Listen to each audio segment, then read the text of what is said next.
um, thoughts, questions, concerns, anything before I do the go live button? Hold on, one sec.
Vivian, you save me every time.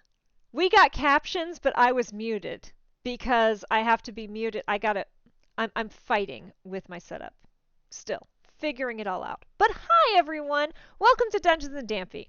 I am Kay, aka Damphy, and I'm going to be your host for the evening. I am here with my incredible co-mod, David Lee, aka Full Rubber Ducky, and he and I have run a campaign and multiple one-shots together. And tonight we are talking about Dungeons and Dragons and Co-DMing, which is something that I have strong opinions about.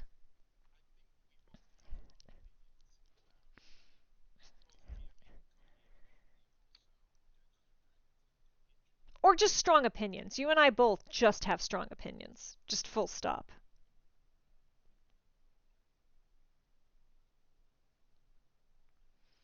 I mean, I think you have strong opinions. I could be wrong.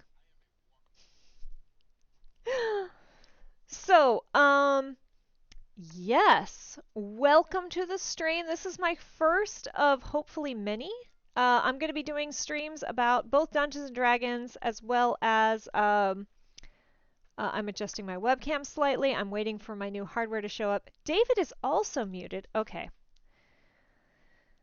This is a my bad. This is not David's fault. We are going to how am I gonna do this?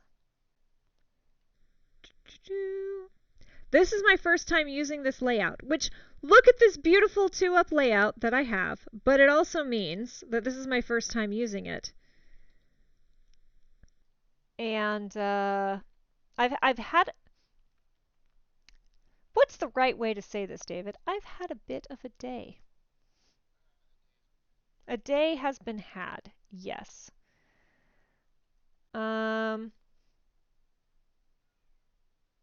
My cat is just screaming at me too. Oh, wait.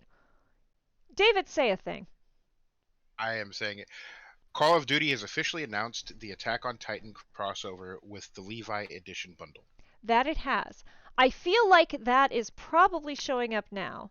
Vivian, you are my hero. Let me know if that worked. Though, as of my Pokemon stream, things were hella delayed. Like heckin' hella delayed. So I wouldn't be surprised if this was also heckin' hella delayed. Boop, boop, boo. We will find out. Also, the captioning program picks up heckin', and I'm a little impressed by that. It works! Okay, we are all good. We are set up. Yes, here's the thing, David. As Vivian and I discovered last night, the captioning program also picks up the name of any of the 150 original Pokemon. You're kidding. No. It was so impressive. So impressive. How many of the 100 original 150? Snorlax. So number 1, spirit animal, no. But number 2, yes, it got Snorlax.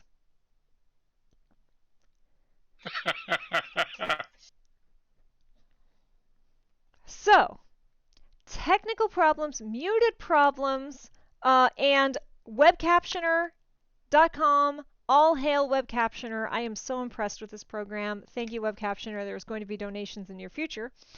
We are here to talk today about co-DMing, the good, the bad, and the unexpected. Because David and I have spent a good bit of time co-DMing kind of accidentally.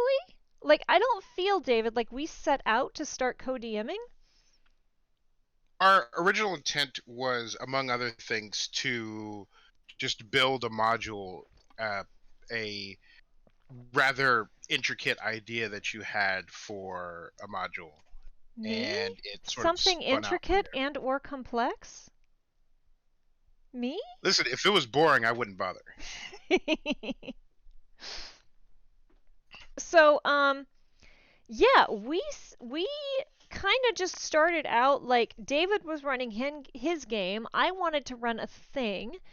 And let's be honest, I'm not as strong with like battles and math and balance and all that stuff as he is.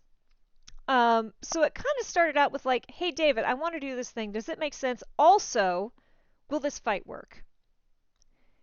And then I kind of got a like, I got this part. Let me do this. I will tell you I will tell you what works with this. And kind of the next thing I knew,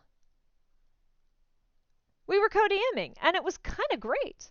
Like, I didn't regret it at all. I'm glad you don't regret it. But no, it worked out really well. Especially when I set up a battle and it was a huge tentpole storytelling battle, and that I couldn't be there for the stream. Oh my god, I'm pretty sure like 3 of these gray hairs in here are just from that. But no, it came off really well, especially with watching the YouTube video of the stream. Um, just flawless execution. I was very pleased. But no, originally the plan was, again, we were going to work on that and work on some other things, and then I was going to put together a bunch of smaller modules to run with like friends, and that just didn't happen. I mean, it might still happen. It will still happen, Yeah, we'll make it but happen. not yet. Um, so I feel like we kind of started this with like the good, the bad, and the unexpected. And I feel like the good is a fair place to start because I really love running modules and running games where you are my co-DM, be it a long term, be it a one shot. Like it's really comforting having someone in your corner. And by the way, chat, anyone watching, if you have questions, if you have experience with this and you want to ask questions, if you have, I did this and it didn't work well, throw them in. We're going to be answering questions at the end, or throughout, at the end of each segment. So if you have questions, hit us up. This is an early discussion. We are going to come back and revisit this topic. But right now, you know, I I didn't expect to be in a co-DM situation. I kind of expected to be like, I mean, a couple of y'all have met me. I'm something of an independent woman, Absolutely. and I was kind of like, cool. I'm gonna write a thing. I'm gonna run it, and I'm gonna do it. Um, so I didn't expect to be in a situation with a co-DM, and yet I really don't want to be without it. When talking about the good and the bad and the unexpected, I what is both good and unexpected, and something I didn't really understand until you approached me with this topic and we started talking about it, is one of the, especially as a DM, one of the big fun parts of being a DM is being able to talk Dungeons and Dragons and story ideas and plot twists and NPCs and all of these intricate details of the world that you build with people, and have them be just as invested in it as you are, because you come up with like a really good idea for like a trap, and you immediately want to go, okay, I had this great idea, and then talk to someone about it. The problem is, especially in longer campaigns like the private campaign that I run, you have great ideas that you're excited about that you have to wait a year to talk to your players about. And so being able to build something and work on things, or to come across something on the internet and say, hey, this is a good idea. What if we, tweak this and put it into something? Just having someone to talk about where you don't have to worry about keeping secrets from them is an enormous advantage to co-DMing. Well, Like you're not and stuck by yourself. and I had a similar experience in that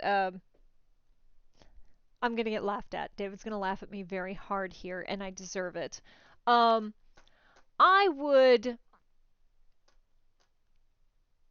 I would wake up from an almost dreaming, slightly delirious state at 4 in the morning, with having not quite been asleep, but also slightly dreaming, thinking about what's a because so we ran a horror campaign called the God Plane, which if you haven't watched it, it's on Gaming Trend. I'm actually very proud of it. I think we did a really good job, especially I think God Plane is above and beyond what it should have been, given that it was my first time DMing an actual campaign. It was our first time doing anything on stream. Like, it was good. I'm very proud of it. Um, and we were trying to come up with like unsettling, scary, creepy. It was a horror campaign, but one of my big tent poles of horror is that not everything horror needs to be a jump scare or truly scary. Part of horror is like this creepy, this unsettling, this feeling that what I know isn't right. And that's what makes good horror. To me, I'm not the authority. It's not definitely not the only take on it. So I would wake up at 4 in the morning and like from a dream and text him just randomly and be like, "Hey, like so three figures in cowls standing around an open grave. Snakes start dropping from the cowls and they kind of deflate as black snakes crawl into the grave. Is that scary?" And what was your reaction to that, David? That was Ma'am, this is a Wendy's. But He's like, "You okay? Are you okay? yeah, Do you need to talk?" my first reaction was like, are you good? You good, fam? You okay? And You can make it? I'm in bed like, "Yeah, that wasn't I mean, that was a weird dream. Is that like was it okay? Like is that too weird to put in the game?" And he's like, and having spoken to a couple other friends who have either solo DM'd with someone they could talk to. Yeah, it was I don't know. I'm apparently a little numb to what's actually scary. Yes. Listen, she so casually was like, yeah, sometimes I'd get out of the shower and a scorpion would just be right there. There's no problem. It's fine.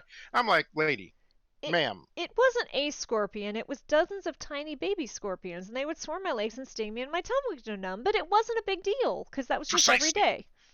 Precisely. Vivian, I'm not And right in the head. part of part that component has multiple advantages because one, we set each other random stuff at all hours of the day and night anyway, um, but many writers, many authors talk about having a dream journal or having a notepad by the bed because your brain gets really great ideas right before you go to sleep. It also gets really not great ideas right before you go to sleep. Yeah. But Yeah. having not only a notepad per se, but also being able to say, here's an idea I have right as you go to sleep. And then the other person, first thing in the morning, can pick that up. Not only does it continue the ball rolling and get you thinking about the topic during the day, but it also preserves those often really interesting, really original ideas that you have right as you're falling asleep that you can't hold on to when you wake up in the morning. Well, and also, okay, so for those of you who know me, I am a huge horror fan, especially vampire horror fan, and especially Japanese vampire horror fan. And I had the incredible honor of meeting Kikuchi-sama way back in 2008. Kikuchi wrote Vampire Hunter D, and Vampire Hunter D is where my screen name Dampier came from. So, a little bit of a nerd for this. And I actually got to interview him, and he was talking about like most of his horror comes from everyday horror. So he was like walking down a hallway in a hospital, and it was just like door, door, door, all the way down the hall. And he's like, what would happen if all of those doors opened at once? And that had a huge impact on my storytelling. Not just for horror, but for anything. Like, where do you find the horror? Where do you find the magical? Where do you find the magic in the mundane? I kind of want to tell stories where no matter how boring your life is, it gives you this like spark to where you can walk through a thing and be like, that is very normal, but if I was in the story that Kay was telling, I would see this thing or something weird would happen. That is inspiring. I want to give people that little piece of magic that they can take home. And having spoken to some of my friends who DM, either with or without co-DMs, but they may not have a co-DM, but they have friends they can discuss their DMing with. They have friends who are not in their campaign or don't play D&D but are still interested. They can tell them this story, and every one of them, when I've kind of spoken to them about this, they've all come back and said, like, I think I'd take more chances. I think I'd be more bold with the stories I tell and the games that I play because you have someone to back up those ideas and verify it. And no matter how bold we all feel like we are, we're all human. We all have self doubt. We all feel the need to self censor to fit into whatever. Even if that thing is a world that we're creating, we want to make sure that everyone else is on board with it. And I really genuinely believe that having a co-DM to back you up will make you more bold and make you make better choices. And maybe only at first. Maybe you'll get that pat on the back that you need to like believe in yourself, and then you can just frickin' be Dave Walters it until the end of time. Because B. Dave Walters and Brennan Lee Mulligan, they don't need other people to tell them there's, Matt Mercer, they don't need other people to tell them their storytelling is good. But especially early on, I think having that co-DM will really help you. But then you get to volleyball it back and forth, and ideas get bigger and bigger. And it's not just that ideas get bigger, it's that there are times when you'll be working on something and you'll go, okay, I really want to do blank, but it's not quite working. Why isn't it quite work? And you'll be talking it out with someone, and that person will either have or lead you to that one little missing element Mm-hmm. that makes it click into place and go, okay, now it works. Um, when we were working on this big scene in this gorge outside the forest, and we were really hammering away at a lot of different concepts. A big, scary, creepy monster, which was big and scary and creepy. It was another moment of like, "Okay, are you okay? Like, you came up with this? Are you good?" But there was this element of traversal that had to happen, and we're talking it out, and something didn't quite fit. And what we realized was that the problem was there weren't any alternatives. Mm. And so it was important to include things that you could do that wouldn't put players on just one track. You Right. gave the players options in order to traverse the area, and and that's the other thing is there are central tenets not only to storytelling but to being a good DM, which I'm sure we'll have another And discussion about. and storytelling and being a good DM in D&D are not always the same, too. So we're going to have to dive deep into that because storytelling you can railroad the reader. If you railroad your players too many times, it's a problem. Continue. And railroading is specifically the thing. And so you'll have a really cool idea and you'll be building something out, and sometimes you need that secondary perspective to say, hey, where are your other options? Mm-hmm. Like, you need a different brain to think of solutions that you wouldn't necessarily think of, thus fleshing things out so that you're not forcing your players in a particular direction, or if you are forcing them in a particular direction, the walls are invisible. Like, we talk a lot about the first disc of Final Fantasy VII Mm-hmm. and how everyone who played it at release remembers it being this enormous, huge open world game. That first disc is tiny. Yeah, and the first disc, the first 30 hours of the game are just on a rail, Mm-hmm. but it gives you this really great impression of this huge open world experience, which you later get to, Yeah, but you that's you what sticks with everyone. you felt it when the world opened up, so you forgot that the first 30 hours were very much on a rail. So like I'm a firm believer that in D&D there is a time to tell your players this is where you're going. Right? You just have to follow through on that promise of like I know you feel railroaded right now. But if you do this, the payoff is going to be immense. You just got to have the payoff. No big deal. The payoff is easy, right? And a lot of that informs how you build your module, how you build encounters, whether it be puzzles or traps or combat. Um, and the collaborative nature of that just adds a wealth of diversity to Mm-hmm. what you are trying to build.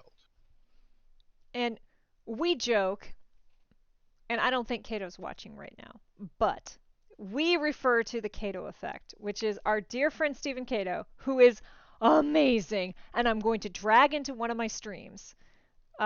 Even though he has very valid reasons for being like other people should play, like Cato is wonderful and such an entertaining personality, but he's a limit tester.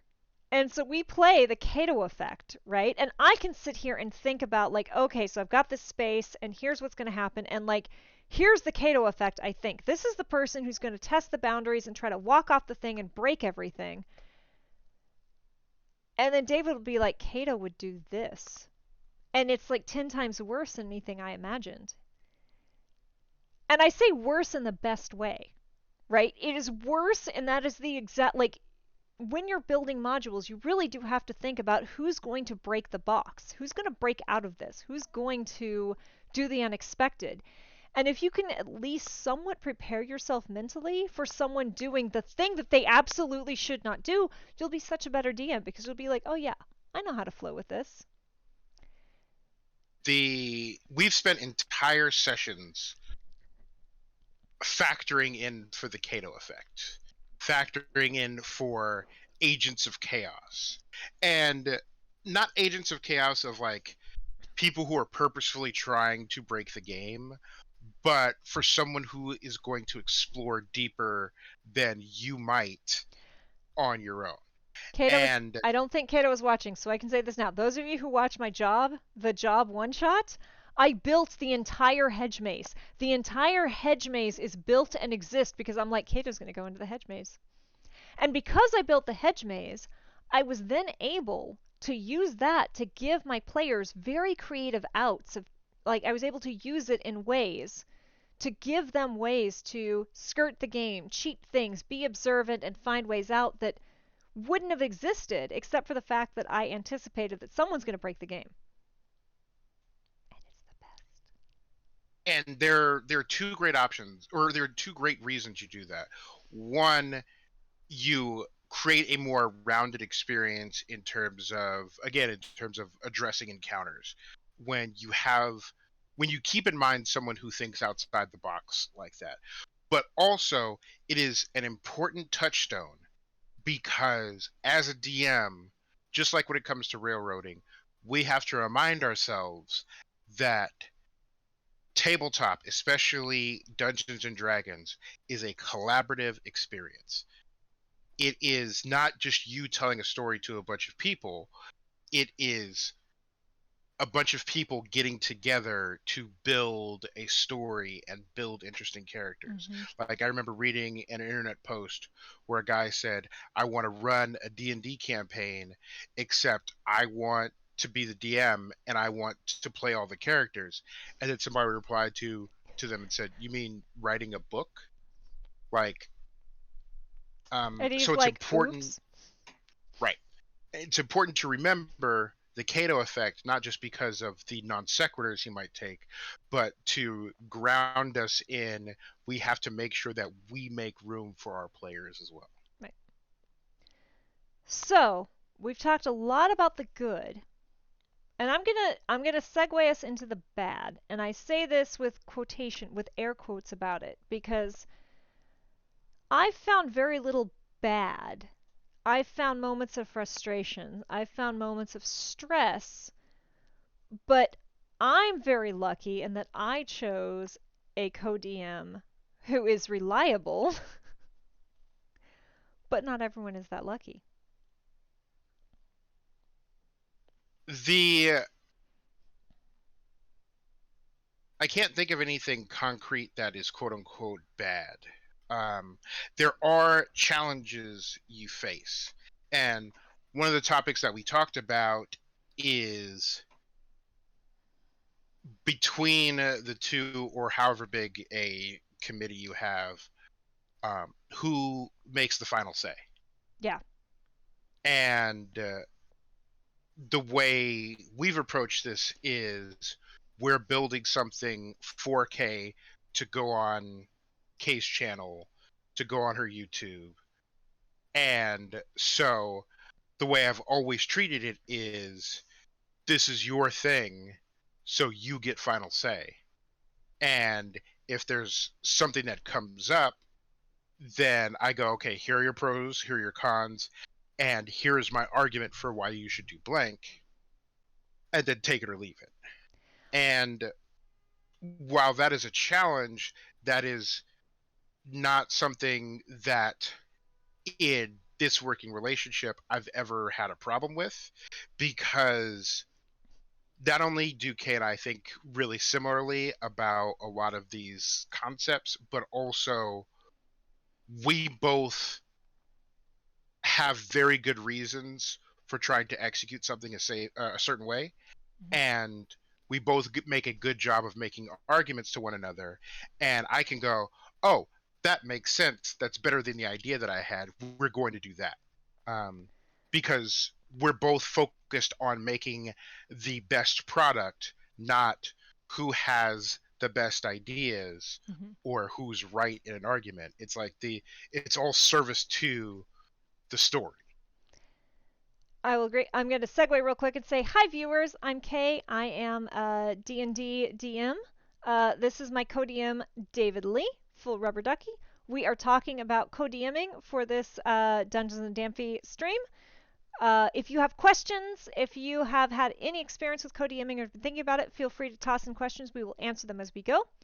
But right now, yeah, our discussion is around co-DMing. We've talked about a lot of the benefits. Now we're talking about some of, I say the bad in quotation, but some of the challenges. I do feel like, David, you and I have,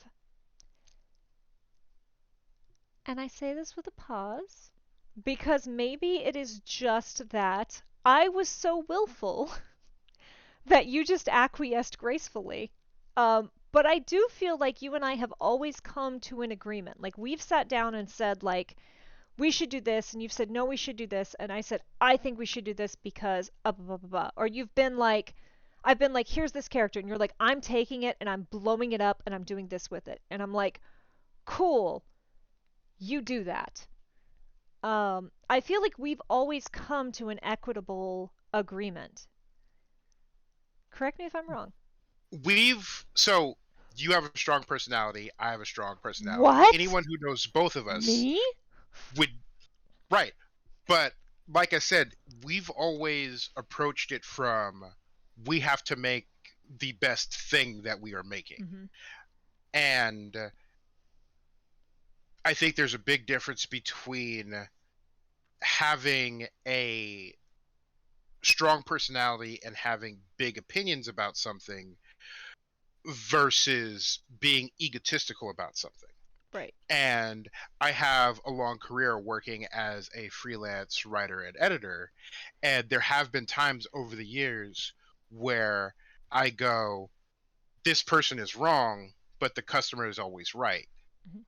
And I've never had to do that in our working relationship because I strongly believe that we both always land on what is quote unquote the right way to do it, whether you came up with it or I came up with it. And we've argued many things out and really gone back and forth about a lot of central ideas. um, but I always feel like the result of that isn't you win or I win, but that we work together to make the Right. best product.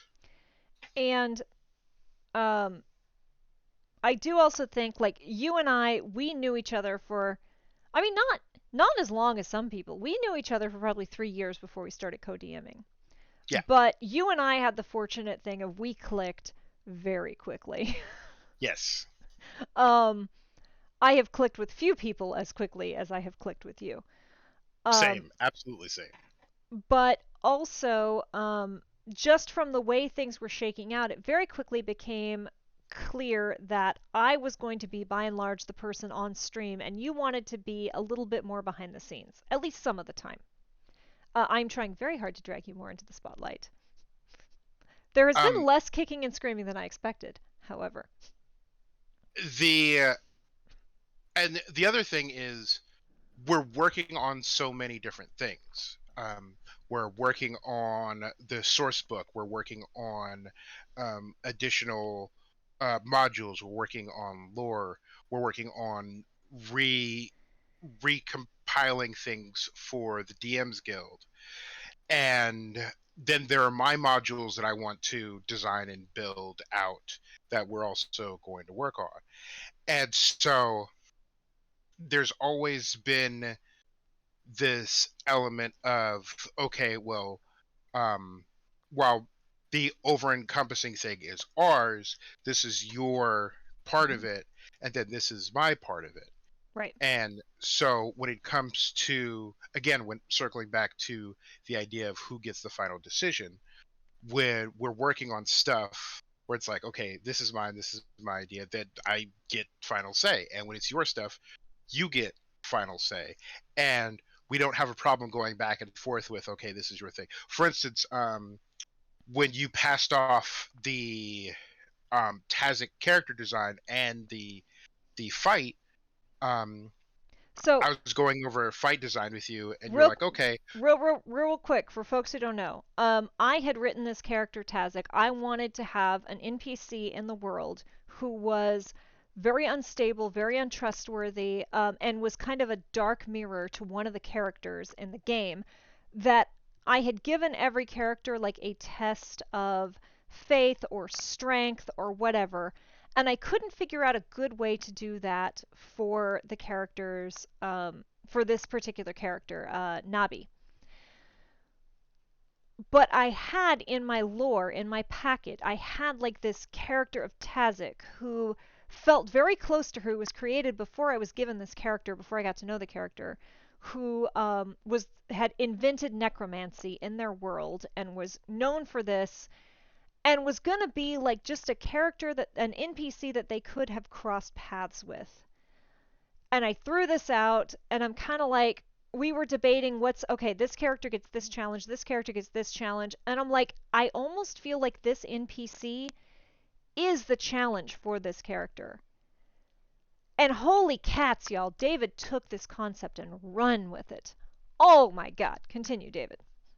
um, and I really feel like Tazic, the character, and everything that followed after represents the nature of our collaboration, because you had an idea and I went, okay, maybe it's missing this piece, and you went, okay, that's the piece that it's missing.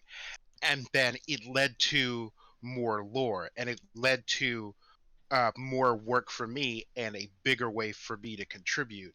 And it also led to a big tentpole um, sort of second act set piece, and it led to layer design And the most and complex fight of my life. and an area in our game where if we wanted to, we could build out just that room and that encounter into an entire module. Um, and and again, we folded in like she would wake up at 6 o'clock in the morning, and there'd be like 4 pages of rants about this particular character I would because wake I up to had him complaining about the character that he was writing. He's like, "This guy wrote all the journals. This guy, he just wrote all the books. I hate him. I need to fight this guy. He just wrote all the books. He's just written all the books." And like, if you don't know David and this specific character, that makes no sense. But to me, I'm just like, David's going to fight a character that I created that he's now in charge of. He's going to fight yeah, him. did do oof, don't like Tazik. Tazik's not a cool dude. Um, but so many different elements of working with a co-DM all came together in that thing, and we had a disagreement about some of the things that were happening, and there were some things where you were like, well, what if we try this instead? I'm like, okay, that's brilliant, and then I would like run with it. But there were times when you're like, well, what about this? And I'm like, given how the character is shaping up, I think this is a better idea. And you went, um I'm not 100% sure of how that's going to unfold, but this is your thing, so we're going to run with this. Yeah. And it's with any collaboration, the pillars are trust and respect, um, and being open. Yeah. You got to be open to ideas that are not your own. You got to be you have to trust the process and trust the person that you're working with. Hmm. And you've got to when it's important, you got to stand your ground and it's just as important um to give ground as it is to take it. Yeah. And it would have been so easy for me. And look, I'm a Taurus rising, right? We're there. There. I'm a Taurus rising. It is super easy for me to be like, "No, I created this character. Tazik is mine." And you were like, "I want to take Tazik. I want to build a library." And I could have been like, "No, that's not Tazik." But like at some point I just said like, "This is my stream. I am running this. I am DMing this." But this was a thing that it was clearly something about this clicked with you. And I can't tell you why this particular thing clicked with you, but something about this clicked with you and was important to you. Because most things you were like, I'll design the fights, you do whatever you want, like tell me what you need. And this thing you were like, gimme, Tazik is mine. Um, and I recognized that and I took a step back and said, cool, Tazik is yours, the library is yours. What do you want to do with it? I will support it. So there is definitely a an element of give and take in that like yes, this was my stream, this was my game, this was my project, it was my face who was DMing it. David wasn't on camera. But that would not have happened without David. And not just the Tazik fight. None of it would have happened without David because David is so much better at building. I dragged David in because he's so much better at building encounters and doing math and building all of this amazing stuff than I am. And so when something that I wrote clicked with David and he said, I really want to do this, it was like, well, yes, of course. That is yours now. You go do it. I trust you. And that's not to say he came up with a couple things where I'm like, I don't think that's right. What if we do this instead? And it worked. But most of the time he said, well, what if the shelves are on rollers? And I'm like, yes, I can work with that. I think the point that we've been roundabout getting to is that you very much have to trust the other person. And it also brings up a good segue into something else that we have spent a lot of time talking about, and that is the division of labor. Division of Um, labor is a big thing. and that is also one of the challenges that we, in the good and the bad and the unexpected. It's one of the challenges that we face is how are we going to divvy up labor, and one thing that we both had was, okay, am I doing enough? Am I contributing enough? I definitely And did not so contribute enough. always wanting to pull your own weight is a big advantage in our collaborative relationship, because I'm sure she and I both have had the instance of like, group project, we did 90% of it, everybody else showed up the day of and went, Hold hey, on. look at what we Hold on. Continue. did. Group And projects so, are just the worst. right. And on a technical side, like, she talks about the math and the encounters and everything. On the technical and art side, Kay did 99% of all of that, because I'm not an artist. I don't have a background with streaming, and I don't have the hardware or the experience or the connections, and I don't know the right people to go, okay, well, how do I do this thing? And Kay reached out to a lot of professional contacts and really worked to hammer down the technical aspect of it, I used my to the charisma point, score. right, to the point of where one of the discussions that we've had over and over is, since I'm not on stream, how can we pass off some of the live technical duties to me to make it easier for her? And that's something that we're still working on. But Tech gremlins are the always fun. the division of labor is really important. Like, during our meetings, she and I both will come up with a lot of stuff, and then there'll be some weeks where her wheels are constantly turning. She comes up with 800 things, and then every so often, not quite as often, she'll wake up at 4 o'clock in the morning and check the document that she and I share, and there'll be an extra 500,000 Pages. words in it. Like, especially with the Tazik thing, Hmm. I know that she was at work, and I would just send her journal entries, like while she was working or while she was sleeping. And Um, I will also say, like, and I can't say this for all D&D or TTRPG relationships, but I have definitely been in relationships and friendships where I was giving far, far, far more than the other person, and I had to um, change my life because what I was giving was not being rewarded. Um, and that can become extra true very quickly in one of these instances. You need to find someone, if you DM with them, or game master, dungeon master, warden, storyteller, whatever your term is. You really do need to find someone who is willing to give. Maybe they don't give as much as you do, but they give it as passionately.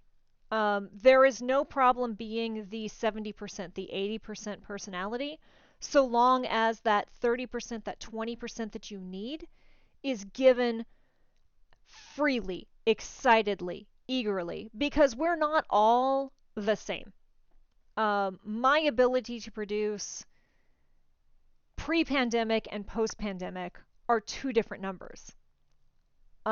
So don't ever, don't be like, don't cut someone out because they're unable to match your productivity. What matters when finding a co-DM, a co-creator, is the person who is willing to put up or shut up, right? And that's a thing that David is constantly like, you do so much more than I do. But when it matters, when David says, I will do this thing, and then he doesn't do it the first day and he doesn't do it the second day, if it's due the third day, he will have it the third day, come hell or high water. Um, and I have come to understand, accept, and so bloody respect that. Um, um, Kids, know that how you do your homework now is how you're going to live the rest of your life. um, so going back to this thing we talked about before, there is a lot of respect and a lot of trust that comes in with co-DMing, because it is very, very easy to throw in way more than the other person. And that's okay so long as the other person throws in when it's time. Uh, I am very much I'm a military child. My father was a ranger, right? So I'm like, lead, follower, get the fuck out of my way. And when it's time for you to lead, I will let you lead. And when it's time for you to follow, cool, I will lead the way. I don't have a problem. Just tell me what you're doing so I can do it. And every co-DM relationship is going to be a little bit different. But you need to find someone that you can trust and that you know you can rely on. And of course, look, it's 2022. We all lived through 2020 and 2021. Life is really hard. The unexpected happens. We have all lost people. We have been through terrible times. We have all been derailed in ways we couldn't expect. Don't fault people for having a hard time in their real life. But also, forgive people when things are hard, because you should, because we're good human beings and tabletop is fun. We're here to play games and tell stories. But if you can find someone that you know that when it really matters, they're going to be there, hang on to that person. That person's important. That person, having trusted a lot of people more than I probably should, that person is rare. And you should hang on to them and you should cherish them and you should let them know that they're important. And that's my wholesome rant for this stream. I 100% agree, and Kay already knows that there is no escape. But it leads into an important aspect of not just co-DMing, but any sort of co-writing collaboration thing, and that is who you are and how you approach it. Mm. Because we talk a lot about like working with the other person, but you also have to think about working with yourself. And having had a long history again of working with clients, working with students, working with businesses, working with people who didn't care what was written, working with people who cared too much about what was written, um, it is important to know internally when something is working and when something is not. And when it comes to waking up in the middle of the night and seeing a whole rant, or when we had a scheduled meeting time to sit down and work on something, or when I saw that a bunch of stuff was updated in a document, or when I had an idea to put into the various places that we have, we're working on something. At no point ever did I roll my eyes or go, oh, I don't want to do this, or oh, this is dumb, or any of those things. I was always excited to work on the project and to work with the person that I was working with. And when it is something creative and collaborative and there isn't a whole bucket of money on the table, Mm. it's incredibly easy to sort of get lost in trying to get it done without thinking about or realizing whether it's working or not. Mm-hmm. And one of the ways that I always knew it was working is all the limitations I had were physical. Like if I was sick and not feeling well or whatever, or if Or I I was out had, of town for the weekend and I need you to take something over. right, like life happens, but it was never this particular thing I don't want to do, this particular thing I don't think it's working, this particular thing I am not engaged with the project. I was always excited to work on it. And I think my internal enthusiasm, both for who I am working with and for the project that we're working on, is 99% of what makes it work. And Um, I'm a slightly sidetrack here. And backtrack slightly to one of the cool things about working with a co-DM. Back to a little bit of the good. Um, because I didn't realize how much this would impact me. But so when we did Godplane, I am normally a very, very big person about over communication. David knows this. I over communicate. I actually potentially under communicated with people on Godplane because it was a horror, because I was trying to throw everyone off balance. I was asking vague questions to get feelers without getting solid answers, and I really could have been more communicative, but just the entire state of everything, I slightly undercommunicated just because it was a horror stream. But I was also the DM that was on screen. I was on camera. I was doing everything in real time. And I found out partway through the campaign that most of my players, during the game, if they had questions, if they were confused, if they wanted more info, they were DMing David because David wasn't on screen. Whereas I was keeping all this going, and David is wonderful and was answering their questions and was keeping things flowing. And it wasn't until at some point, I think it was episode 6, when you were like, so and so, like Sophie texted me, and I'm like, what are they asking? What are they saying? Like, it didn't even occur to me. And it was so great. And it was really something off of my platter. And it was liberating to know that my players were DMing my co-DM to ask questions. And there were times when you were like, I can't answer this. You have to answer. You have to ask Kay. But most of the time, it was basic stuff that you were able to answer. And it gave me, and this is probably so specific to streamed games, um, but it freed me up so much to be able to talk and narrate and keep the world going. I appreciate people who over communicate because I'm so bad at social things. I over communicate everything. David will confirm. I have over explained everything. It's a problem. It's a problem. But it freed me up so much to be able to focus on the game and keeping people in the moment and narrating things and keeping things good for the audience. Whereas David's over here answering the very basic, like, lore questions, or like, did I misunderstand that? Did she say the wrong name? Which happened on a couple of occasions. I don't know, David, how did that feel for you? So everybody who knows D&D understands the concept of a DM screen. Matt Mercer is famous for having that in front of him, and especially when it comes to players and viewers, they don't necessarily know what's on the other side of that. And let me tell you, on the other side of a DM screen is a madhouse. You have armor classes and hit points. You have like important lore bullet points. You have resistances and advantages, Dark and vision and monster especially stats and right, like who has dark vision.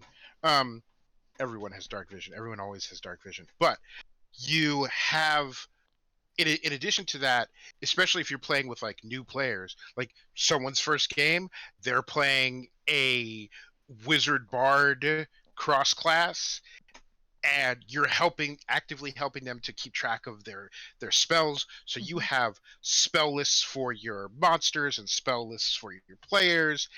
You have all these things happening in 100 different places, and just having an extra DM screen, just having the ability to go, hey, there's a chart in this file on this page that I thought was there. I could have swore was there, and it's not there. Where is it? Having someone to then just stop and essentially, figuratively, dig through all the papers to find the one thing that you need, or having someone to anticipate that. Like, there were times where midstream she would get to a point and I would go, we didn't plan out this specific thing. Here is a monster block right. for that. And it wasn't just like a monster that I just pulled out of thin air. It was off of a predetermined list. And we broke up monsters by area. Different And sections of where also, people were in the god plane. Yeah, it was. We did some and pre-planning. so, but it saved her having to go, oh wait, I need a monster for this, and then going and finding the main manuscript, scroll, flip.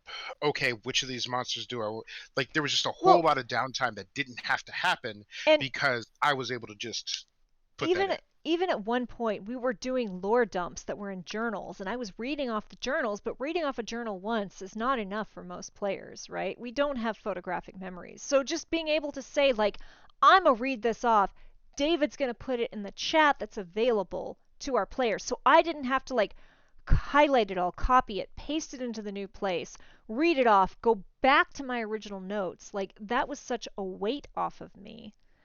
But also like, so I learned this after the fact. Um, so in Godplane, without revealing too much, we had written so that one character knew the history of another character without knowing it was the history of another character. And apparently, several people who watched the Godplane thought that the character knew that that was the other character's history. They thought that had been communicated ahead of time.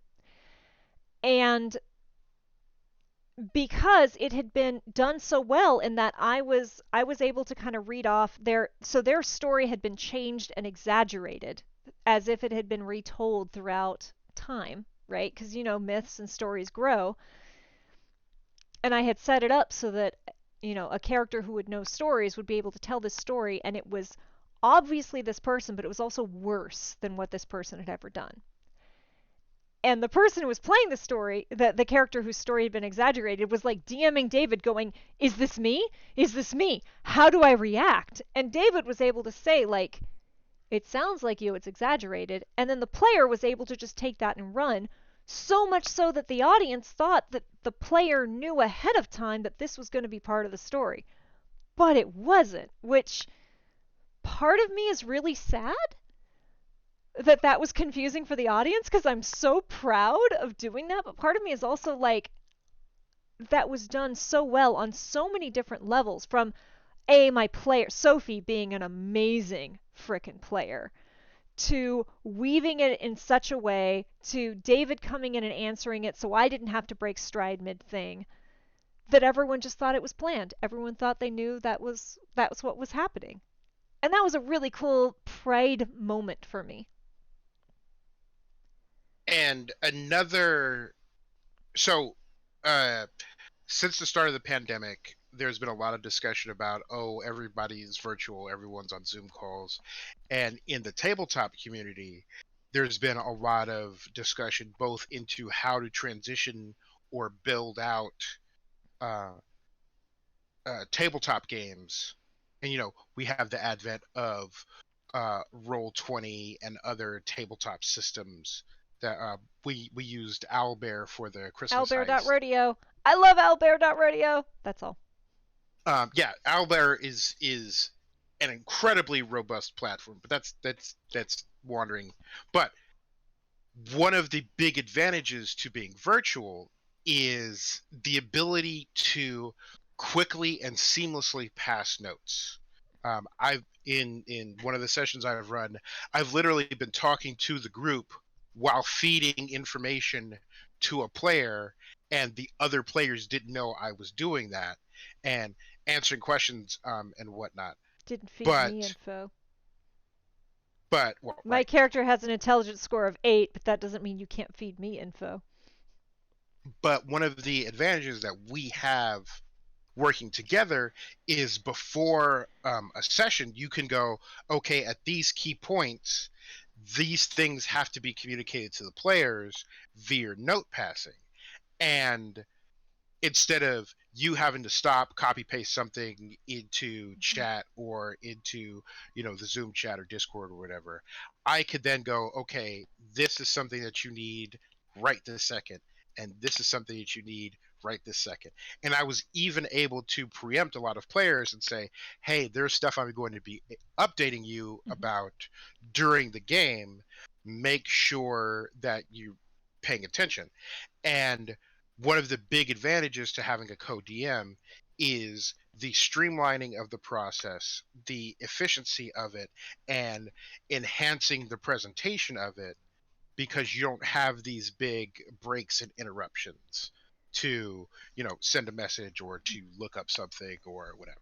And it's been really fun to see that even in more polished streams than what you and I did. So like I watch a lot of Dimension 20. I don't think this will surprise anyone who knows me and knows Dimension 20. Brennan Lee Mulligan is one of my favorite DMs. But like the second season of the Unsleeping City, they use a lot of Roll20, and they have someone else running not Dimension 20, Roll20. But I just started watching, and I'm so upset I didn't start watching it earlier. And David, I'm going to make you watch it because they have a series called Of Mice and Murder, and it is a Sherlock Holmes inspired murder mystery where everyone is woodland animals. And it's so good because I don't know who Carlos is. I need to dig through the staff of Dimension 20, but whoever is Carlos runs their Dimension 20 their Roll20 setup. And at one point they're like this character starts like they all get sent into the room and then a character patrols. And Carlos just drags the icon back and forth, patrolling in front of the door. And like everyone in the game is just like, oh my god, so and so is. And Brennan's like, yeah, hats off to Carlos, right? When you can find, it doesn't have to be a lot, right? But those little moments where someone else, someone outside, your co-DM, your producer, your someone who's running something, just adds that little pop. It just adds magic to the game. Like I wish when we did Holiday Heistmas, the end of the year, God, what do we have? 3 weeks of notice because I'm a not smart person. 3 weeks real time, but our actual time was like a week because you I were. was at PAX Unplugged because these are decisions that I make. We ran a wonderful charity stream at the very end of the year for Extra Life, and it was set up in a really fun way where everyone except for one person knew exactly what was going to happen. And that one person who didn't realize had like a full on meltdown on stream. And I just wish I could have like zoomed in on that one person who spent a solid 45 seconds going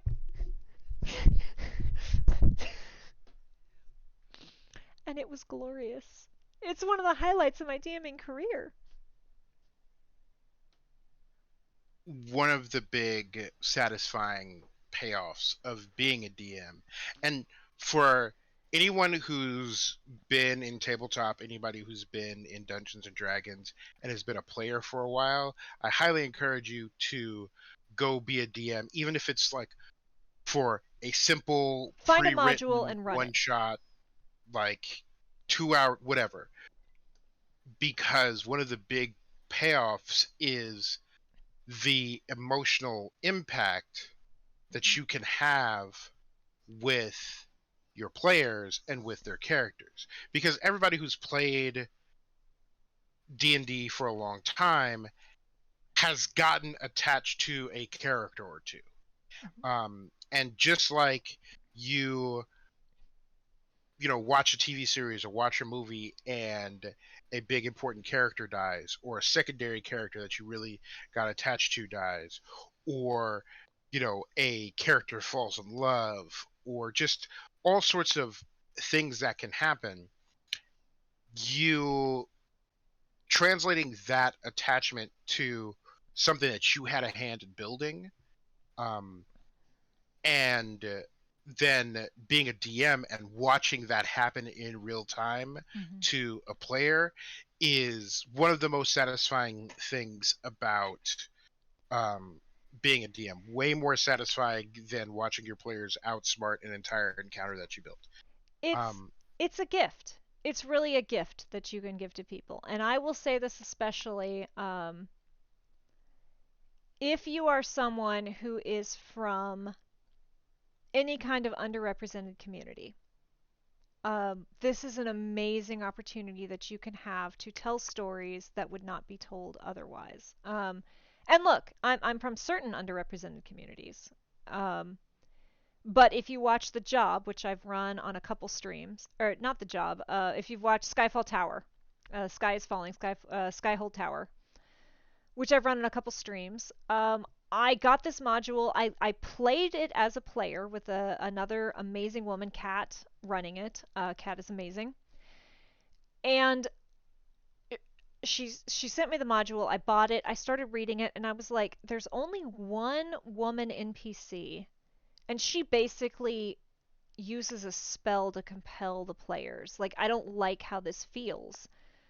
But the more I was reading about the module, the more I'm like, there's room to tell a minority story here. There's room to tell a story that isn't necessarily mine, but is a story about personal change and personal growth and self discovery. And every time I have run this module, I have inserted a trans character. And there's been a surprising number of people who have understood that this is a trans story before we got to the end. And then everyone who got to the end was like, yeah, that makes sense. And then afterwards, I was like, actually, I added that. That wasn't part of the original module. And then I've said this a couple times, but David runs a home game for me and a couple friends, and most of us are white. And we are playing in a world where most of us are playing non human characters, and we are playing in a world where human characters are the vast majority. Um, and I'm going to be honest, David, I don't remember the exact line that you said, but I play a half orc who found this eccentric, wonderful woman who was like, I'm going to teach you potion making, come here. And she taught, and my half orc was just like, so excited. She found someone who liked her, who thought she was worthy, who was teaching her. And then we all gathered around a fire for like a lore dump. And she said something about like, your kind, or like, referring to how all of us were not human. And my character, who is very sweet and naive, kind of said like, "Oh, I'm half human." And I don't remember exactly what she said, but she said something like, "Oh, that's a neat trick," or something like that. And it rocked my world. Like, I learned more about that subtle kind of racism where I will help you and I respect you enough to teach you, but you are not my kind, from a D&D session than all of the books I've read. And look, I've read a lot of books on equity and diversity, right? There is so much that you can teach people through D&D. It's emotional labor and no one expects you to do it. But if you have a story to tell that story, and you can't imagine the impact that's going to have on people that you DM for. Because it does take a certain amount of openness and a certain amount of willingness to learn to absorb those. But wow, that did so much more for me than I'm able to articulate, because for a moment I, the player, was rocked, and then it was like, no, my character would have been used to this and I just have to roll with it. And then I had to spend like a week after that absorbing that. Like, I sat on that encounter for a week. So don't be afraid to tell these difficult stories, because this is such a great way for people who maybe don't have that experience to start absorbing it. And a You did, Kato. another You walked into some big life lessons. a another important, and it's another reason why having a co-DM is a great idea, is because even if you two are very similar, like even if you're two white women or you two trans people, like, you could be from the same city, same state, we all have different experiences that Mm-hmm. make up our lives, and different aspects of our experiences can find their way into our storytelling. Um, a lot of people play the game with like major authors of like, okay, you're a horror author. What are you scared of in real life based on what you write? Or what was your childhood like based on the things that you write? And, there's a big argument in the writing community of how much of yourself you put into your writing consciously or unconsciously. Mhm. But um, your like for instance, with the Skyfall Tower, I didn't realize that there was only one female NPC until you pointed it out to me, and then I went, "Oh, yeah, we're really missing out on having more like women folk here. That's silly." But even as educated as I might be about women's issues and about issues with other marginalized groups, it is important to have those other perspectives, even if they just point out something that you didn't know. Like, I went to high school with a girl from Romania, and there is a large Romani population in Romania, and she had some biases about the community, but she set me down this long road of, okay, what is even the proper way to address them? Mm. Because apparently Tinker is offensive now when it wasn't, 30 years ago. Mhm.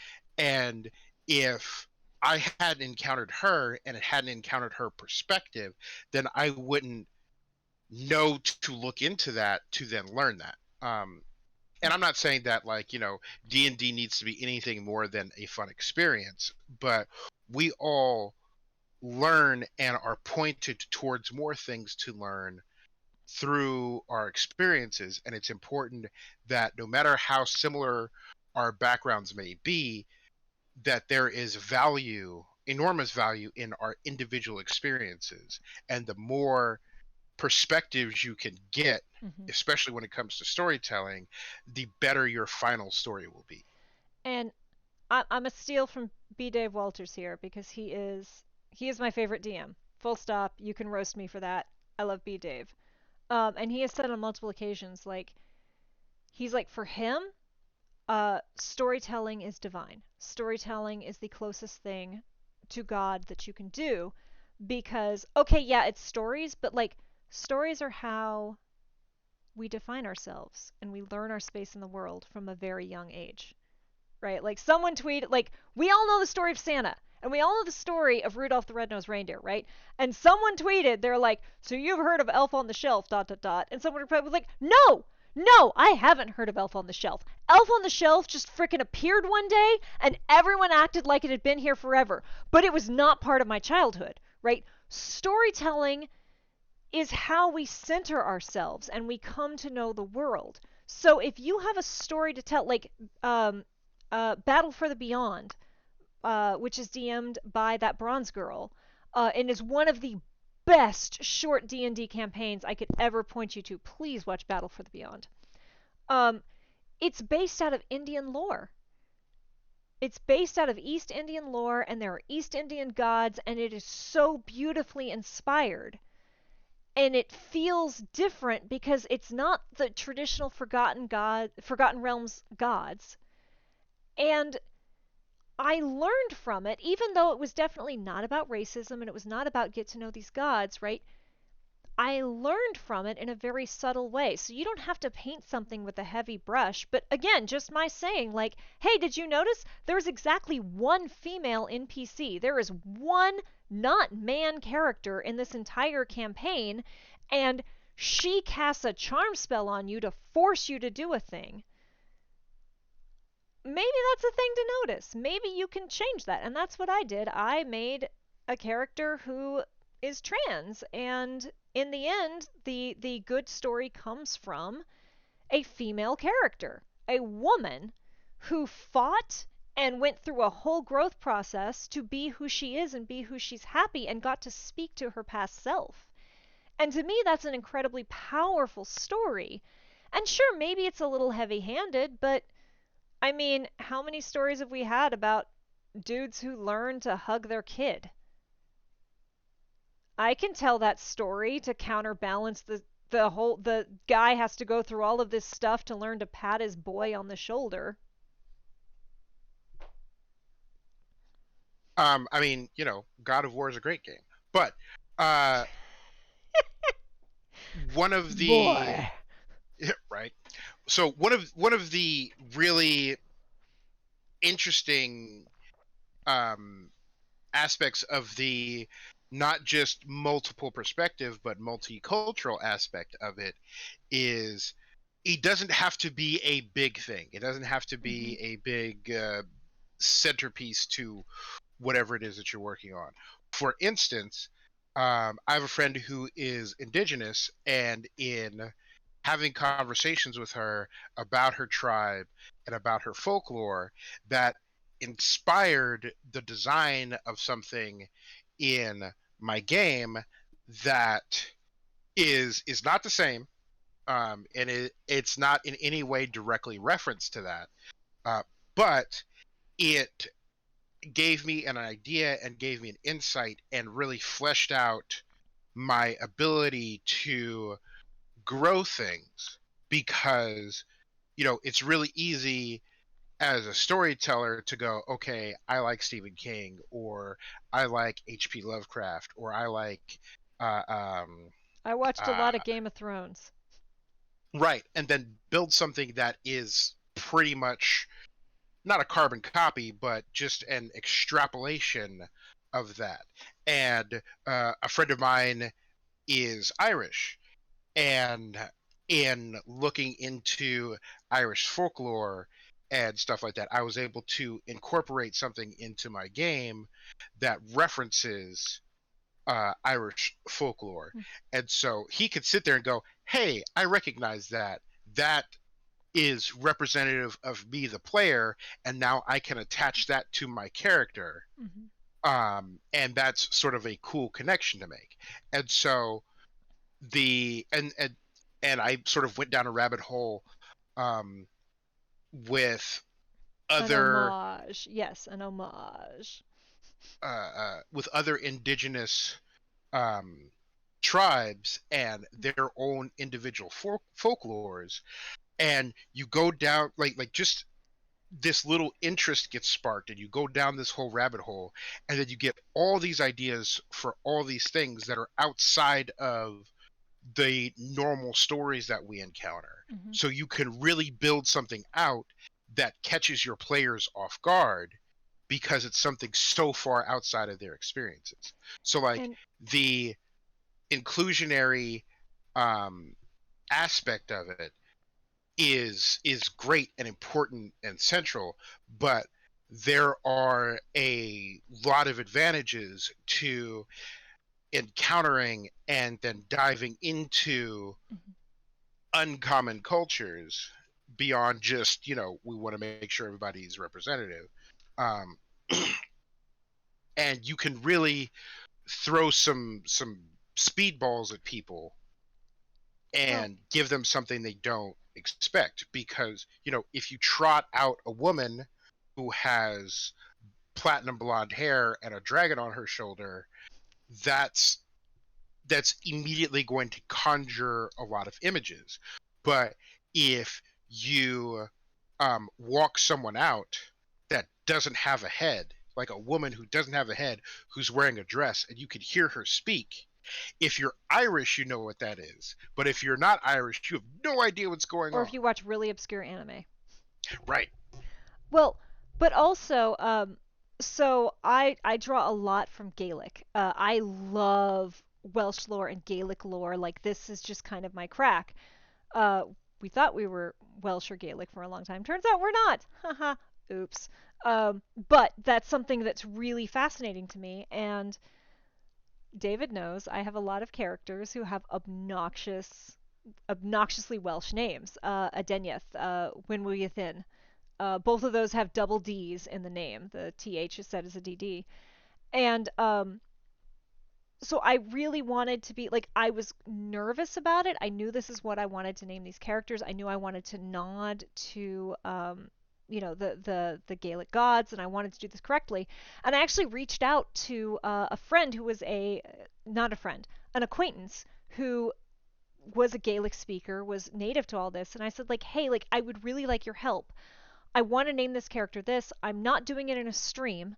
I might eventually play them in a stream, right? But I just want to make sure I'm like, this is the name I want to use." And her entire face lit up. She's like, "Thank you for using my language. Like, no one uses my language. Um, this is so cool to see someone who's excited enough about my culture to use it." Now, be cautious about that. That's not the case with every culture. Don't be running around talking about spirit animals if you're not native, because there's reasons behind that. But reach out to people. This is why it's really important to reach out to people who are of diverse backgrounds and who are of the backgrounds that you're wanting to represent, because sometimes it's awesome, right? We're struggling to keep the language alive. So my running around and talking about when we thin, by the way, when will you thin means branch. It literally means vine or branch, right? It's a wonderful, magical sounding word for a very simple thing. And to them, it's delightful. Whereas if I ran around talking about branch, calling my character branch or vine in another language, probably might not be as well accepted. So, like, do your research.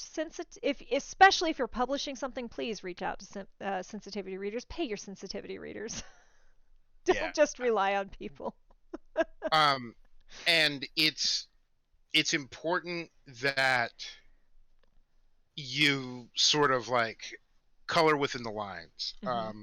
because I have extremely limited reference to the multitude of indigenous communities, but and I've managed to pull some things and go, okay, this concept I'm going to use somewhere else.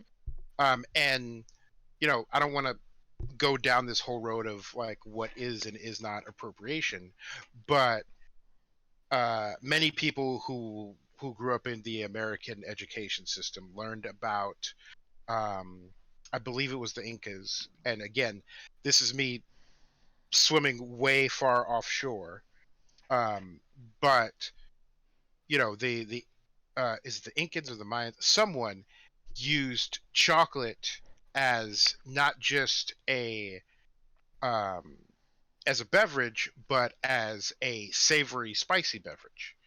Now, obviously, I don't know who it was, and so I'm not even going to try and like get into the cultural significance or how it was used in rituals or anything like that. But the idea of subverting and changing the way that we see our normal food items as a concept is something that I have worked into both fiction I've written and D&D that I have designed. Like for one of my players, I designed this whole array of like restaurants and culinary Cato cuisine. is in the chat. Right. And part of there was one point where a menu had to be designed of an exotic creature. And part of my approach to that menu design was taking the concept of we make chocolate as hot chocolate as a sweet drink now, or even like chocolate milk.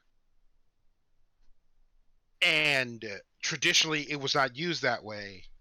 So, what other unorthodox approaches, whether you see it as our approach to chocolate is unorthodox to the original usage, or the original usage is unusual Mm-hmm. because we're all a little cultural centric, but that concept was introduced to me at a relatively young age, and it's something that many years later is still something I apply to um, the things that I work on, and it's like it sounds really dumb and really basic, but it cannot be overestimated how much other cultures can teach you stuff. And I And feel like a jackass for saying that, but oh, it's also 100% true. and Which circles back to it's important to have other perspectives, even outside the bounds of what we would consider for, like, diversity and mhm. inclusion, um, so that you can take something that is considered standard and evolve it. And before we get off, we're on a little bit of a soapbox, and it's a really important soapbox. So before I get off of it, I'm also going to say really quickly that keep in mind that no group of people is a monolith. Um, so getting permission from one person to do a thing isn't okay. One of my like I've dealt with this a lot. But one of my examples is when we were building God Plane, and we have Vasal, who is the prophet of the dreaming god, and she is this amazing, badass black woman who just will kick all of the butts. She is the chosen of the god, and I love and adore her. Her charisma goes lower, but that's okay. We don't all have to have high charisma. And I had a particular way of speaking for her that I had in mind when I designed this character. And very early on, I sat down with David and I'm like, David, I want her to speak this way, but I'm worried that this will seem racist. And David's reply was like, well, this is not racist because I have context and it can be seen as not racist if we do this at some point. And I'm like, you know what? I'm just not going to use that accent then. Um, because even like David might have context, right? People who know me might have context, but when you put something, and again, it's slightly different for home games. So if you're looking at home games, experiment in home games, obviously fill things out. If people are uncomfortable, ask for anonymous feedback. But when you're streaming, when you're putting things into the world, be aware that that's a different creature. And my thing was, if anyone stumbled onto Godplane and they saw this face doing that accent and they thought this isn't okay, I don't want them to feel that way. So I changed the way she spoke rather than go like, well, my black friend said it's okay. There is a religious concept that a friend of mine taught me, whereby there'll be a rule in a faith, and what they'll do is they'll build a fence around the rule. So they'll make rules so that if you follow them, you have zero chance of violating the central tenet. And that's really how I've approached doing things, where it's like, okay, I don't want to appropriate this culture. I don't want to be offensive to women. I want to be mindful of the LGBT community. So, how am I going to approach that? And then I will build something around that so that I don't get anywhere near, stepping over the line. And And you'll again, still going manage to back do to it. Occasionally, uh, everyone will still manage to do it. If, of if, course. if you mess up, acknowledge I messed up. I'm really sorry. I did my best.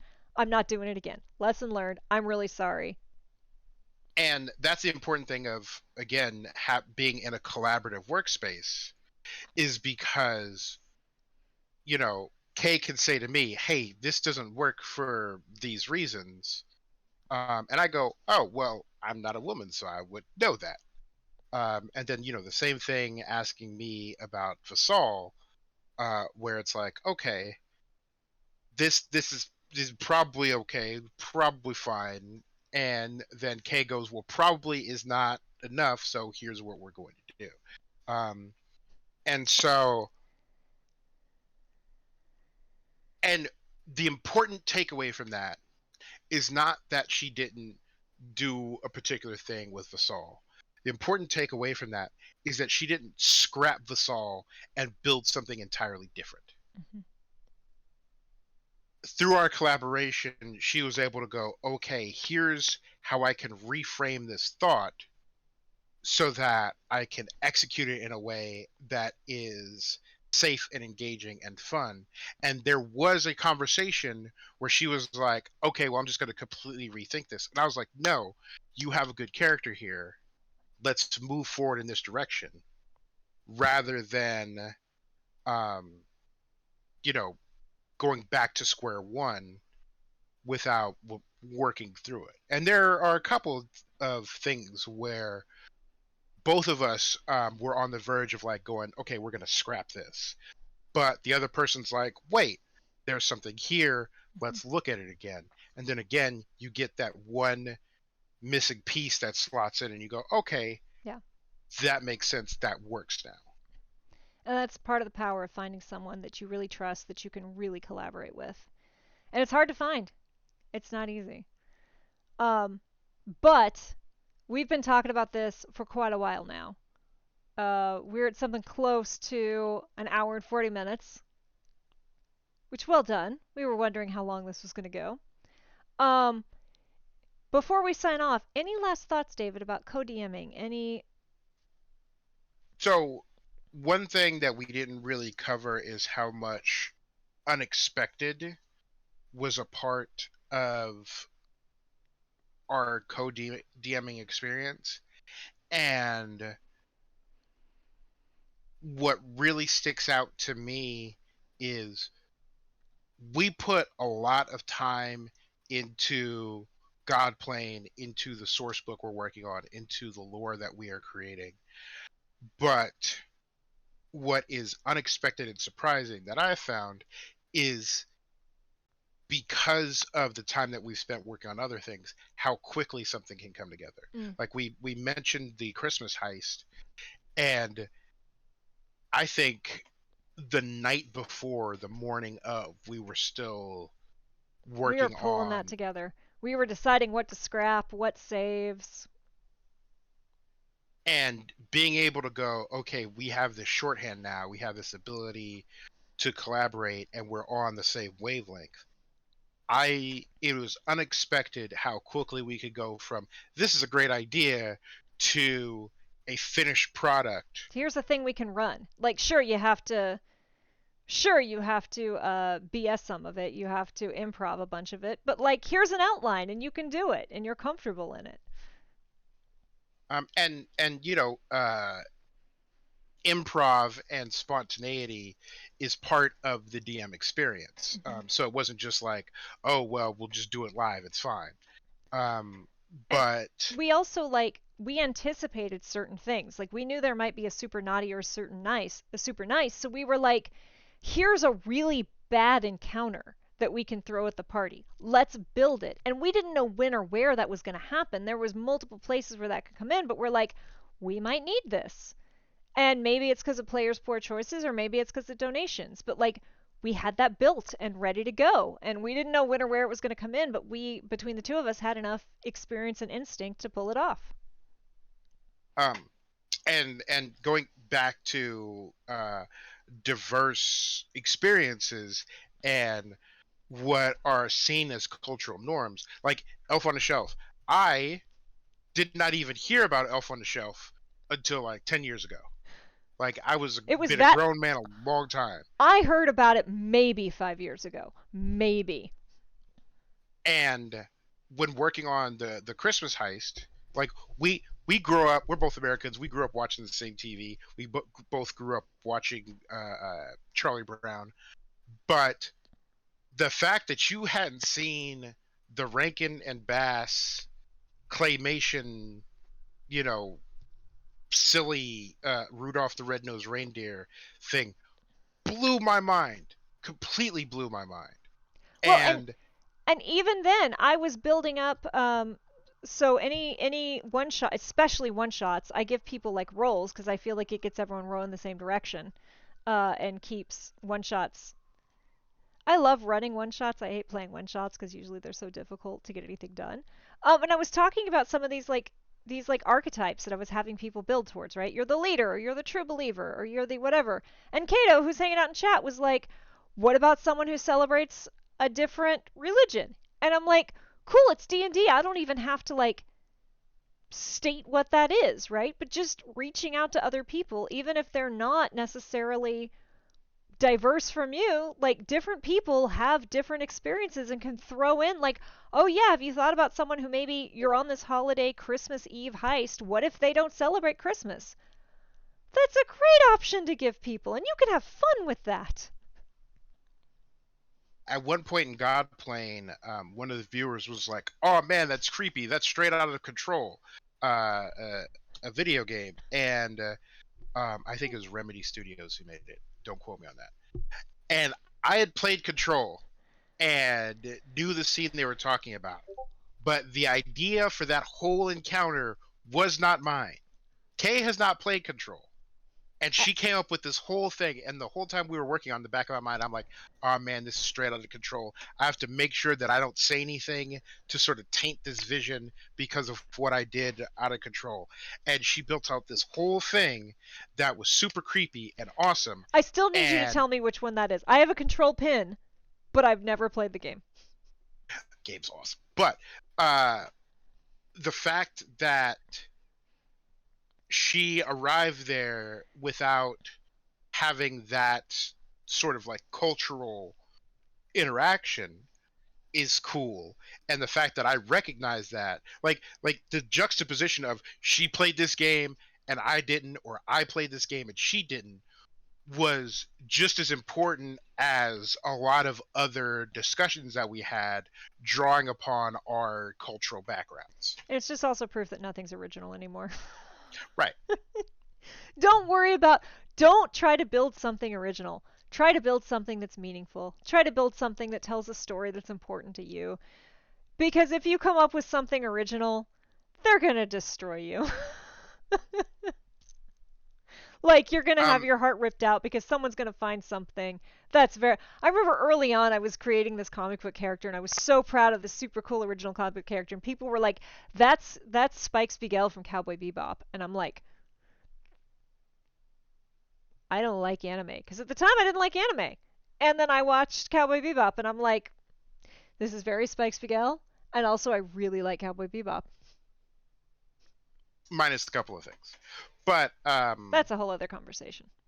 and you don't have to reinvent the wheel for a lot of reasons, including but not limited to the last encounter of our Christmas heist is something that everyone was anticipating. And we did it, and there was a big reveal. And honestly, if it hadn't been what everyone was anticipating, I think It everyone would have would been a have been letdown. really upset and wouldn't have liked the encounter. So like you don't have to reinvent the wheel. Sometimes you just give people what they want. Like if someone goes to a restaurant, they want to eat food. Like don't put like tree bark in front of them. Like give them actual food and they'll be very happy. It's like I came here to get food, I got food. Great. Tropes are Uh, trope for a reason. And you can play with them and you can twist them, but the more you're just like, people are going to want, like, there's nothing worse than, like, building up to the big final battle, and then it's like, cool, the bad guy ran away. Not that, David, you and I have ever been through a thing like that, right, where it was just so disappointing because the bad right. guy just pieced out and you could do nothing to stop him, despite having a Mage Slayer feat. Oof. Yeah, yeah, yeah. Yep. Nope. That we have no frame of reference for that. Not at all. So, tropes aren't bad. Tropes are tropes for a reason. Tropes are great. Know them, know when to mess with them, and know when to just go like, you know what? You guys have earned a happily ever after.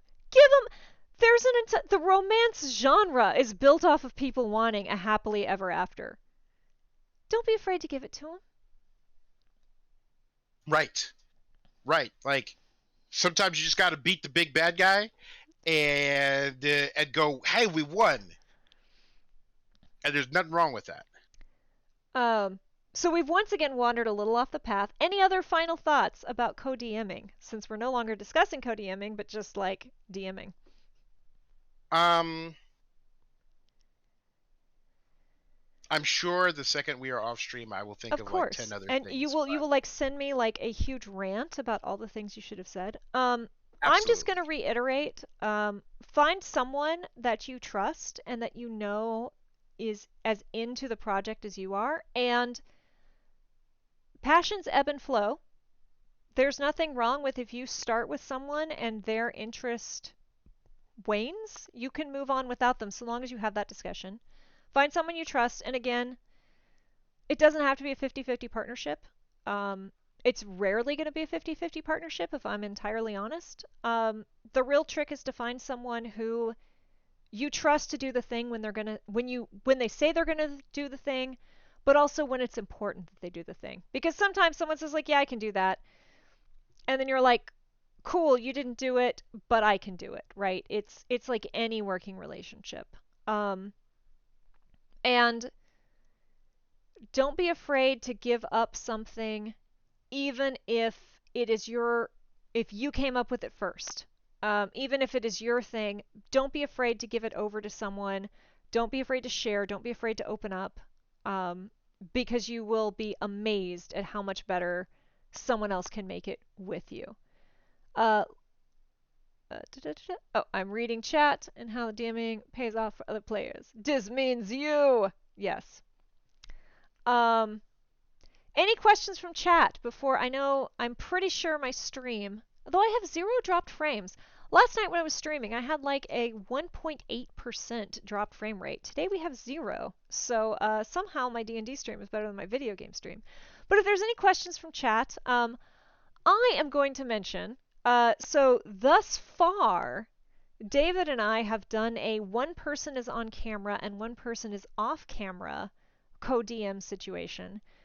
Though I'm working very hard to make that change, with Yeah, something that I hope will be. Did you read the thing, David? Have you read the thing I sent you? I have not done my homework Okay. yet. I slept last night, which was a I mistake. mean, I'm happy you slept. You need sleep. Um, but I am hoping to try a new division of labor in an upcoming thing, and I don't know that it will be an always thing. But I'm going to take this moment to plug my favorite co-DM pair, and I was so fortunate in that I got to meet them. I got to watch them play live and then meet them at PAX Unplugged. And I have dropped a link to it in chat. Um, but I want to talk about DM Jazzy Hands and Urban Barbarian. Those are their Twitter handles. And they were the co-DMs for the season 11 of Rivals of Waterdeep. And in case you don't know, Rivals of Waterdeep is an amazing 11 season long D&D campaign, which is all people of color. And it is freaking fantabulous. I love it. However, these two co-DM together on screen, and their chemistry and their sass and their roasting of each other is just mwah. If you watch this, you don't have to know the entire arc to watch this video. In fact, you might even just want to jump to like there's a dragon fight. Spoiler alert, there's a dragon fight.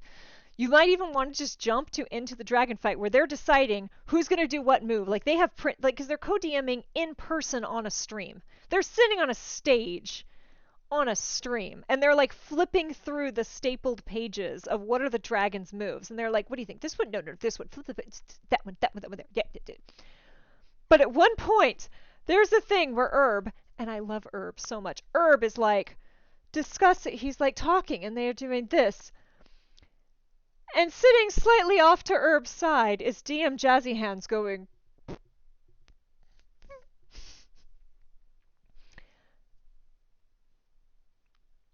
and it's the funniest thing. Retro Crystal, thank you so much for the raid. Welcome to the stream, y'all. We are discussing co-DMing in D&D. A very nerdy topic. But yes, I am discussing the final episode of season 11 from Rivals of Waterdeep, which is done live at PAX Unplugged. And Retro Raid! Hello, everyone. Welcome. I am Kay. I DM. I do talk show here, and then also Tuesday D&D campaign and streams. And then on Mondays, I stream Pokemon, and we're going to see what else I do. Um, but yes, we are wrapping up a talk about co-DMing, ideas, challenges, the good, the bad, the unexpected. David, now that I've rambled, do you have any other thoughts? Uh, I did come up with something I else. thought I saw a light bulb go off. This is why we One, co-DM. right. So, one of the interesting aspects of co-DMing that I don't think that you would have an opportunity doing solo DMing is the massive opportunity for misdirection, Yeah. because there's been more than one so when we were running Godplane, the players knew that I was the one, for the most part, who was designing the combat encounters.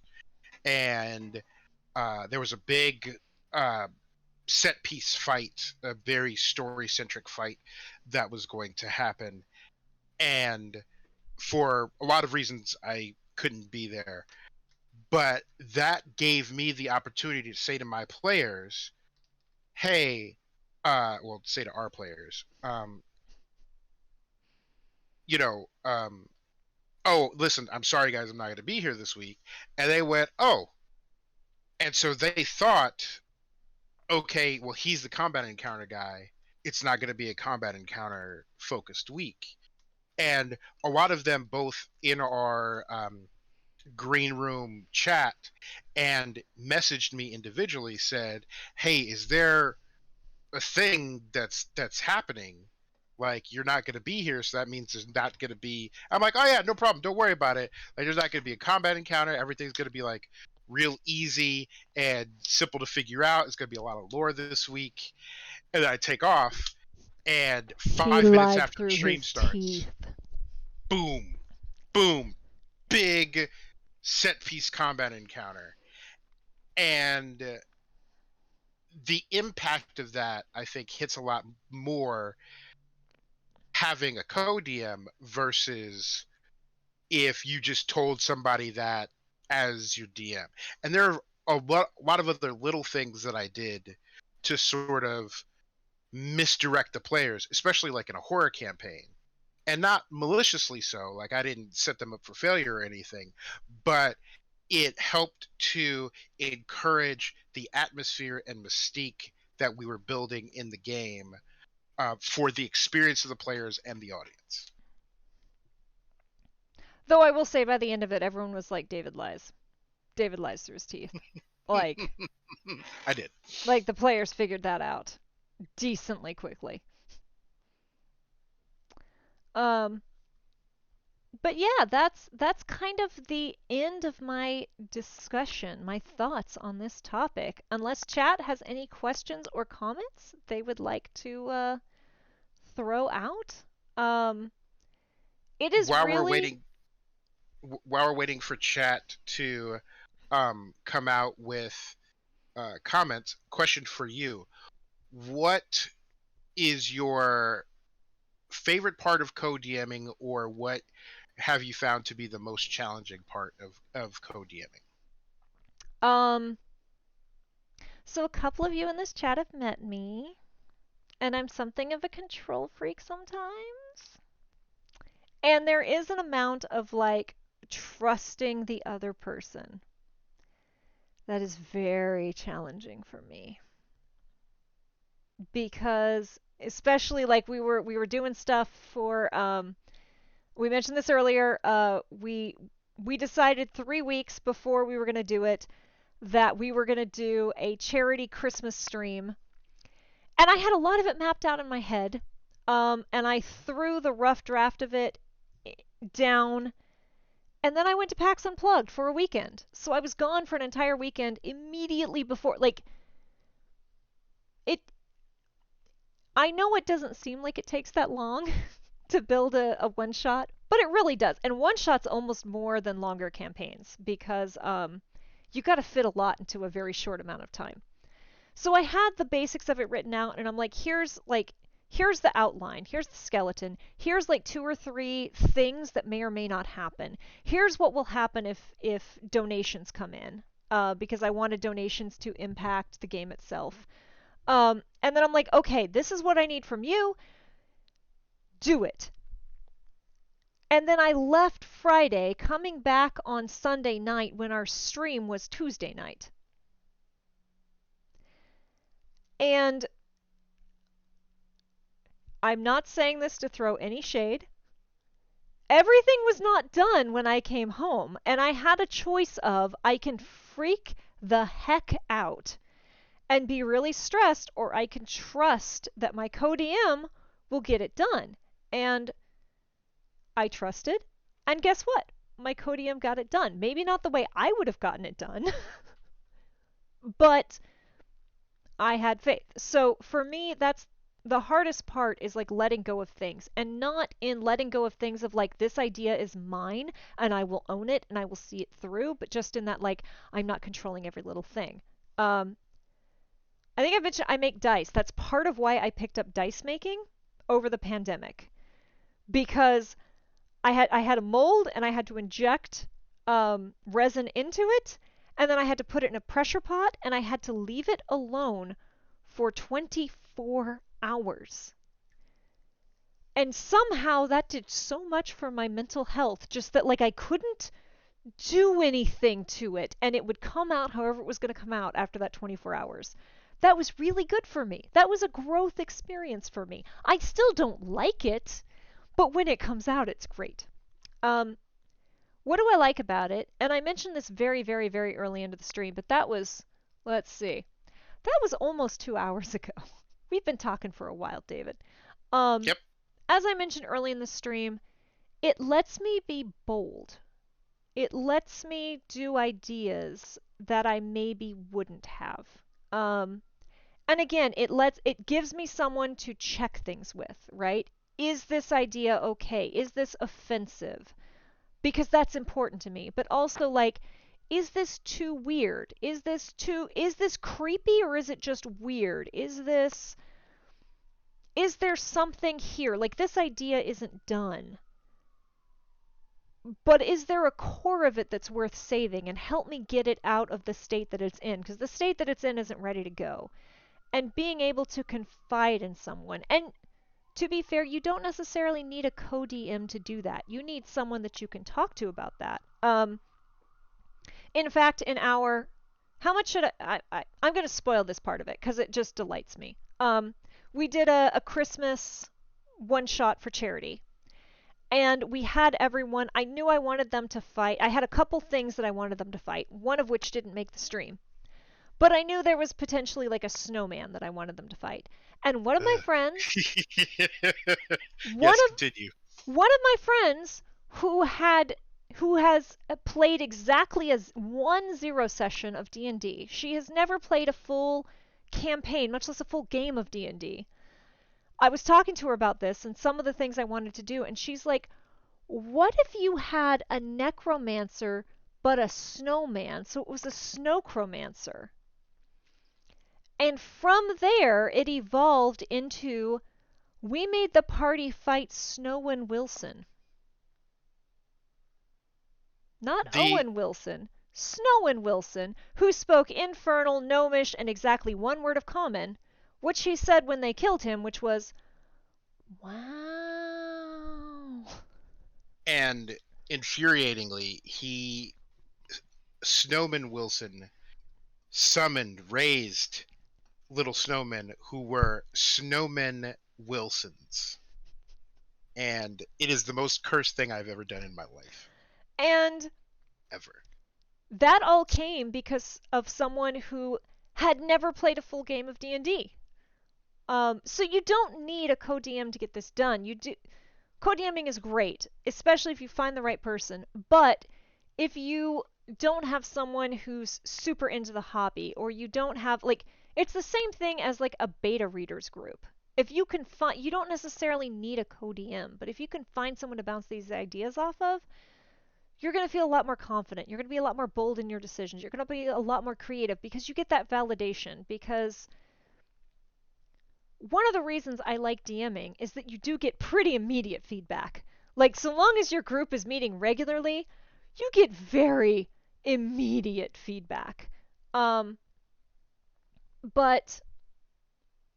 it's still kind of you versus like 4, 5, 6, 8 people that you're DMing for, and are they going to think this is cool? And even just having that one outside voice going, yo, that's really creepy. Or, hey, that's really clever. Or, wow, I never would have gotten there. Or, what if instead of just a regular snowman, it's a snowchromancer who just raises tiny little snowmen? It'll get you somewhere where you wouldn't have gotten on your own. And that's what's so cool about collaboration. And if you find it in a co-DM, amazing. And if you find another place, that's not bad either. That's great. Find the support you need to tell the stories you want to tell, and be bold in your storytelling. That's probably my big takeaway. Be bold in your storytelling.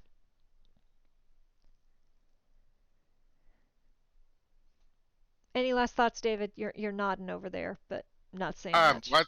Just because I'm listening. And you make excellent points. Yeah.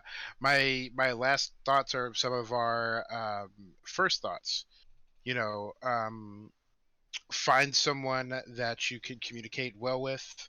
Find someone that you can trust, and find someone that you respect, and it'll go a long way to an excellent collaborative process. And then, just as importantly, make sure that you individually are excited and that you are bringing good, positive, productive energy to your partnership. I I just got to back this up a tiny bit because I'm just a little confused and surprised. You respect me?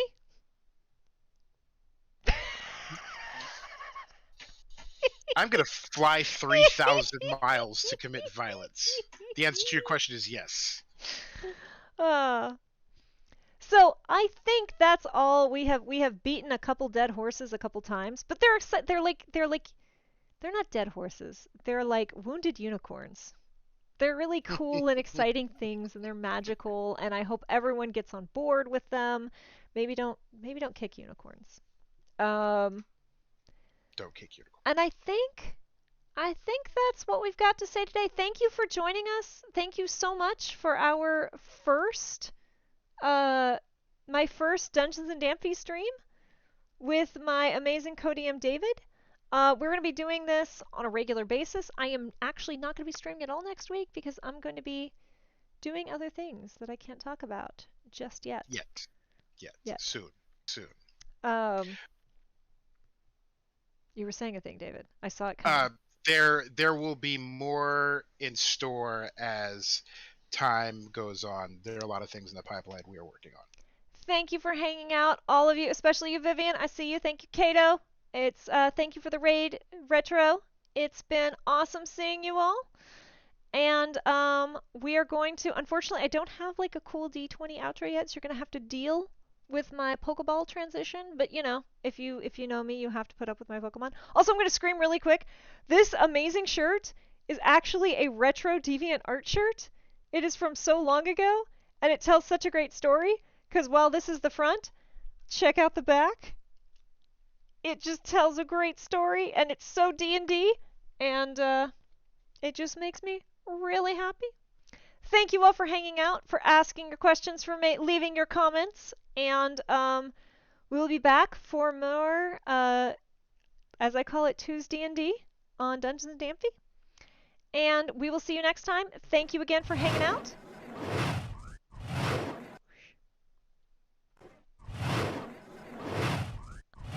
I went away just a little too quick. I didn't mean to click the button, so you got to see the animation, but we're going to see the animation again. Thank you again. I am Kay. I am your host for this fun thing. Right, I know. Really cool transitions. I'm trying to find a D20, but I haven't gotten there yet. David, thank you for hanging out. This is my amazing co-DM. My pleasure. That way. This is my amazing co-DM, David Lee. We've worked together on everything I have ever streamed. as far as D&D goes. David has been my co-DM. You can find him at Full Rubber Ducky on Twitter. You can find me at KDamnFear. And also, I'm throwing this out there because I'm proud. This is my work anniversary. I have been, as of today, 1 year at Avalanche Studios. So, go me. Yeah, Thank you all for boldly. hanging out. Have a great night. We will see you next time.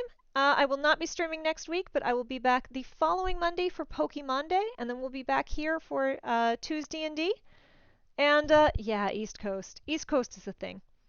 Thank you all again. See you next time. Have a great night, y'all. Have a good night.